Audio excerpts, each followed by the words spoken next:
Hi guys, welcome to this week's Open Tabs. We're just complaining about Substack's camera. I Just think on me, though. You guys look good.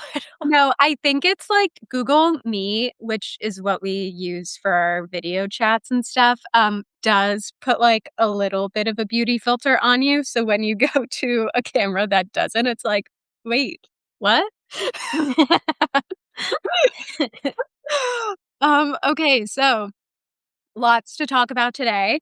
Um, okay, so kind of like breaking social media news. Alix Earle just announced like 20 minutes ago her new skincare line, Real Active, spelled Reale, little play on her last name. And this is really fun because I she's didn't even been notice that. Me and either. I'm like, I did say people, because you know how people online, like people were stalking her trademarks and people are like, oh my God, she like filed for skincare. So people had kind of guessed that it was skincare and it aligns with her brand. She talks about her struggle with acne for years. And people are like, it should have been Alex or Elixir, but Alex, get it? Wow. But I do think like they are trying to make like the Earl name a thing with their like Netflix show and stuff. So maybe it's better to lean into the last name. Well, it also seems like she's moving away from Alex, like the person, and making it more of like a family Kardashian type Yeah. brand. So she's the Kim, but like, it can also exist without her. Like when you think about it, these beauty brands, a lot of the time the goal is to sell. Like this is what made Hailey Bieber a billionaire, but you also Mhm. don't want to sell your name to someone. So by calling it something else, she can use her name to launch it and make it popular, but then she can go ahead and sell it and it can go on to exist without her name fully being tied to it out there in the ether. Whereas like Road Beauty is forever going to be Road Beauty, whether or not Hailey Bieber has any control over it. And that's been a huge thing in the beauty space recently. Like I believe it was Bobbi Brown sold her name Yeah. rights, and then couldn't do a new product. It also happened recently with Jo Malone candles. So I think not putting her name in there is really smart. So smart. So what made this particularly interesting, at least for us, is the way she's kind of gamified and teased this. So about a week ago, she launched a new TikTok and Instagram account with the handle WTF is Alex doing? And she was heavily pushing her audience to follow that channel. And she started posting like pretty much daily teasing. It was like clips of her in meetings, like her shooting like BTS from shoots and like her like teasers. Her sister and like family members were in a few of them, to your point, Megan. And then yesterday, she sent locked suitcases to a bunch of influencers, both like the big ones and small. There were some like that had maybe like 15K followers, which I thought was interesting. So she sent them a locked suitcase and a big puzzle piece.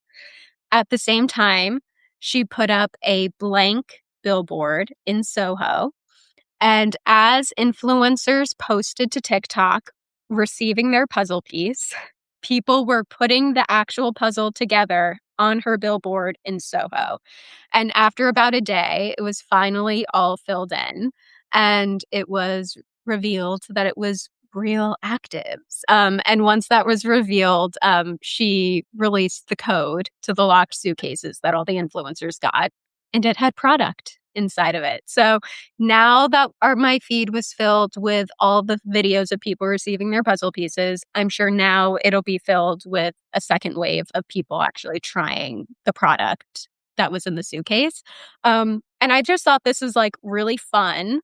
It was fun to follow along. I'm not like a huge Alix Earle fan, but I respect her content game.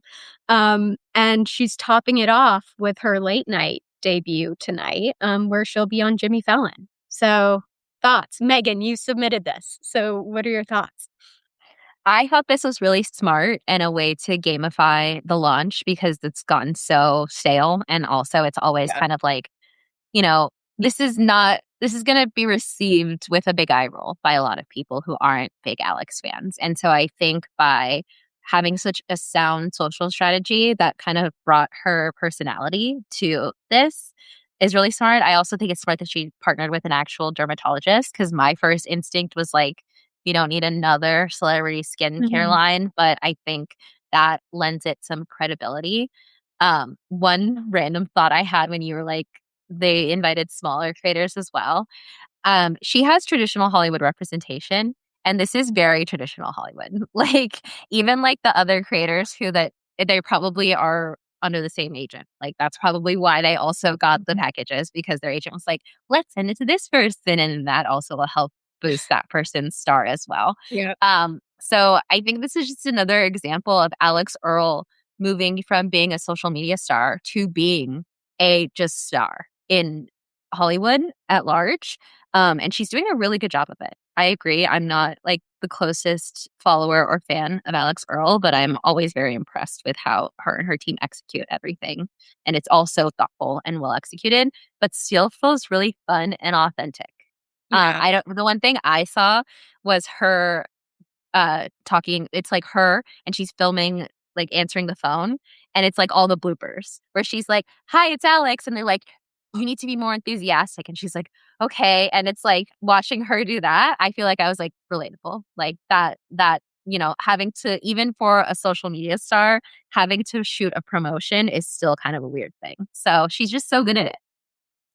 I agree. I also feel like she doesn't like she'll do the traditional things, but they don't, for whatever reason, come off as like cringy as some other creators do in their like promotional material. Like she feels like at heart like a really good video producer that is like adept at social media video, like more than, like most people, I also think like I think that this is fun, and I think it's like, again, like the gamification element of it, but also like a little bit of mystery. And like we were talking about this before we hopped on, just how I'm like, is she trying to be like the Taylor Swift of creators? And so I think that this is really fun, and she's obviously at like a level of her in her stardom that she can do this.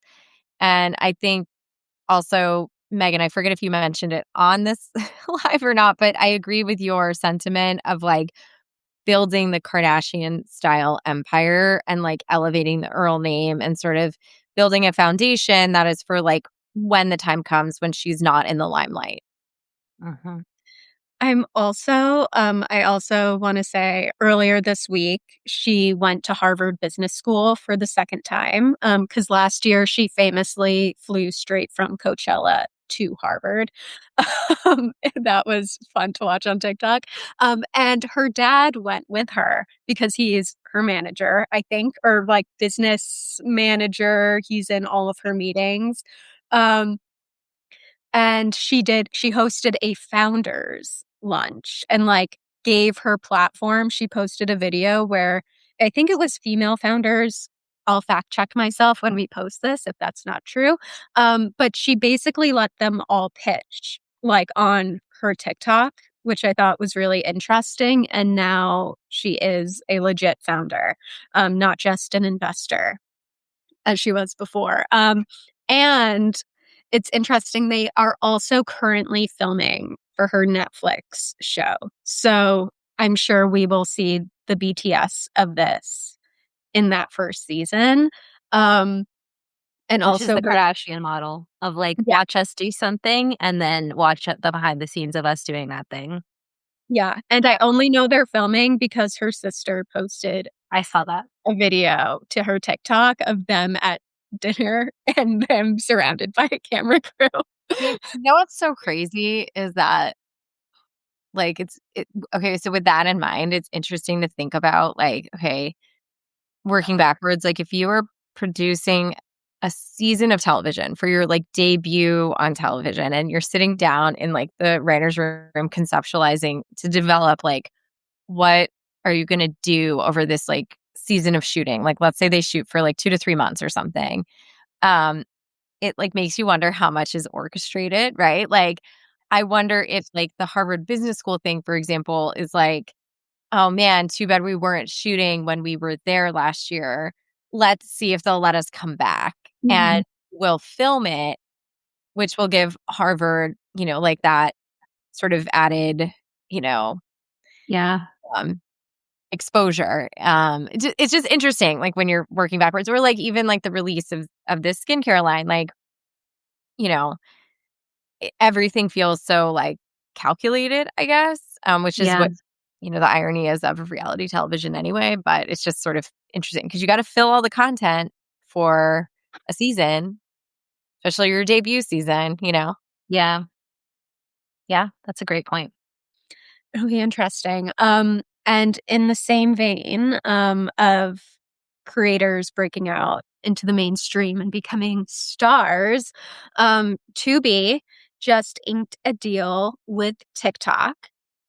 So TikTok, they're developing a new creator development program. They're calling it the Creatorverse Incubator, designed to take TikTok creators from short form content on the platform to like full blown TV shows, of course, on Tubi.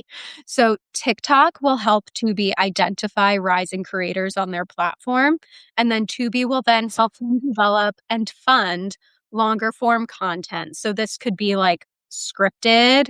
This could be reality competitions a la Mr. Beast on Amazon, or this could be game shows. But all of this will be exclusively on Tubi, which is really interesting. Megan, you called this out last week in Cool Shiny. And I think, like said on the call, I think this is like a huge missed opportunity for YouTube of like if TikTok is clearly creating a pipeline of like short form, and then here's your chance. We're giving you an opportunity to be a long form creator, and YouTube could have been that platform. And Tubi swooped in. So thoughts, guys. Yeah, to expand on that, looking at the creator journey as a creative, not just like a business person, creators really want like validation from the industry that they're really good at what they do. And that can come in like being number one, like Mr. Beast, or it can come in like getting a deal. Or we recently saw like Markiplier made a movie that went to Mhm. theaters. And he was really upset when they took it off of the theatrical box office chart because it was doing really well. And it's like, it not being on the chart doesn't actually affect your bottom line, but he was upset because he was craving the Hollywood validation and being in leagues with the big ones. And that's really what the impetus was, not actually making the money. And so I think that TikTok recognizes this, and they recognize that like TikTok is a starting place that you then graduate to a different platform. And it's often YouTube and then a larger platform. But what you saw with like an Alex is she didn't do the YouTube graduation. She tried and it kind of didn't work with her podcast and then with her own vlogs. But then she's like, boom, straight to Netflix. And so they've kind of just missed out on the Alix Earle verse. Like, I'm sure she'll still make content over there a bit, but like Alix Earle is existing largely off of YouTube. And like that's pretty significant. And I think this shows that like you can go from TikTok where you garner your audience to another platform where you get to create your content without having to do this out of YouTube. So I think that they should actually be really worried about this. Yeah. I mean, it's so funny. This to me is like the video equivalent of like what we've talked about with Substack and like the need for editors, right? Because there is this like big jump from like raw talent, whether it is from a creator or a writer, right? To high quality, to like what we would consider publishable for a book or Yeah. like a motion picture or a complete show. And so, I mean, I think that this is really interesting to see this idea of incubator or lab. These like, I love these like Silicon Valley terms. Um, I do think like this opportunity for this middle ground is there. Like it's fascinating. It is sort of creating a new dimension of this process, which gives, an opportunity for people to hone their craft or like get sharper, get an editor's eye, make it, help bridge that jump. That being said, I feel like if I were YouTube, I'm like, this looks interesting. There's no reason why YouTube can't do it too.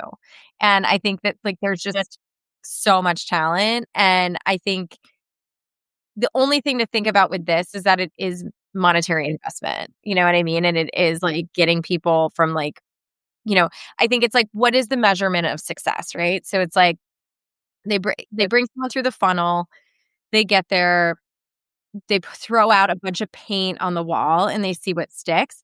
I think YouTube, if they are even hip to the know with this, which we would hope that they are, I think they're waiting for the paint. Like, I think they want to see, like, is this going to be a game show? Is it game show? Is it like reality? Like, where are the holes? Whatever. And I think that they're watching this. And I think that again, once you have a little bit of a smarter sense of like where to put the money, I think the money will go there. And I can see them doing this too. I think you might be right, Melissa, that maybe like YouTube is waiting. I think though that shows like Tubi, like I feel like we have talked about maybe that it wasn't on Substack Live. Maybe we talked about this offline about like when they first launched and it was like short form, high quality video. And then the pandemic happened and people were inside all day and they wanted longer form content. It was like, oh, was Tubi like ahead of its time? And then obviously Quibi. Oh, Quibi. I got the ibbies mixed up. But I think it's the same thing though. Like, I think it's like this is similar like how Quibi was like too early or maybe not early enough. Like it was the timing just sucked for them. I think this is Tubi getting in at I think a really good time. I think like we're seeing Alix Earle gonna be on late night tonight. I think like Addison Rae is like all over my feed at Lollapalooza, Brazil. She had a crowd of like 100,000 people. And at least on my feed, she's getting more attention than the actual headliners are. And I think like Mr. Beast was shouted out like at least twice during the Oscars last week.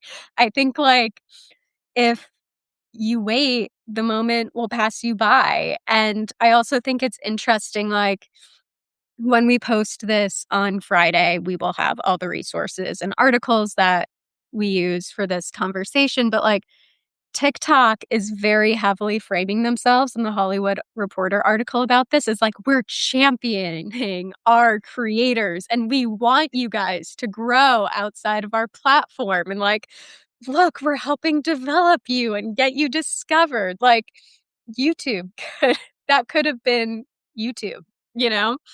Um, They're all watching. yeah, This is watching too. Like this is like, again, it's a new dimension of this. It's part of the process. It costs money. So I feel like everyone is watching. And we'll see what I'm interested in this. So like YouTube's foray into TV has been that people watch like TV on YouTube now. But I don't know what the exclusivity deals with Tubi are, because that is interesting to me where it's like YouTube, you can watch whatever TV. So like now it becomes all about what's exclusive. Like you have to go to Netflix to watch Alix Earle. You're not able to watch that anywhere else. What are you going to have to go to Tubi to see that like you can't go see on YouTube? And I think that's the danger where it's like YouTube is positioning themselves as we have everything in every format.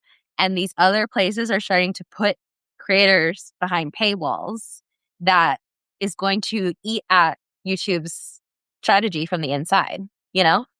yeah, kind of like what Amazon did with Mr. Beast. Yes, exactly. Yeah. Yeah, it'll be interesting. I also think like Megan and your Netflix deep dive that you did a few months ago, think you quoted Ted Sarandos as saying like Netflix views YouTube as kind of like a farm league. And I remember that quote getting like every I saw that quote everywhere when he did that interview, and it seems like Tubi kind of took that and ran with it, but with Yeah. TikTok. Which Um, is like the future, like yeah, that's the next wave. Not that YouTube is gonna die or go away, but that's where the culture is, what's happening over on TikTok. So yeah. yeah, it'll be fun to watch. I'm very curious to see the creators that TikTok decides to prop up and push out into the mainstream. I think that'll be interesting.